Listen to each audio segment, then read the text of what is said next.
Yun na nga mga bossing, nagtatattoo na naman tayo. Wow! Guys, meron na naman tayong tinatattoo ngayon. Yan, si bossing. Pakita ko lang sa inyo guys, nagpa-selfie ako eh. Ayan guys, nagpa-picture tayo. Kasi famous to si bossing. Yes! Lumalabas to sa mga pelikula, sa mga commercial. Yan. Dati, nasa Batang Quiapo siya. Wow! Tapos may mga ilan na rin mga pelikula sinalihan si Kuya. Yan. Siyempre, di tayo papahuli dyan. Papapicture tayo kay Bossing. Yan. Thank you, Bossing, ha? Sana all!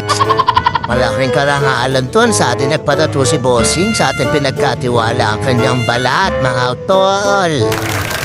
Yan, guys. Lipat na tayo, guys, to sa finished product natin para makita nyo na rin. Ayan na, mga bossing. Ito yung una nating tattoo. Yan.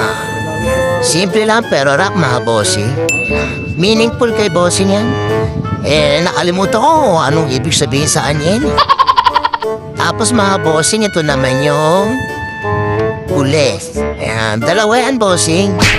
Numeric number sa Japanese word. Wow! Ayan. Halos lahat ng pinatato ni Bossing may mga meaning. Wow! Ayan. Kaya sa mga gusto pong magpatato dyan, guys, i-PM nyo lang ako. Huwag kayo mahihiya sa akin. Salamat!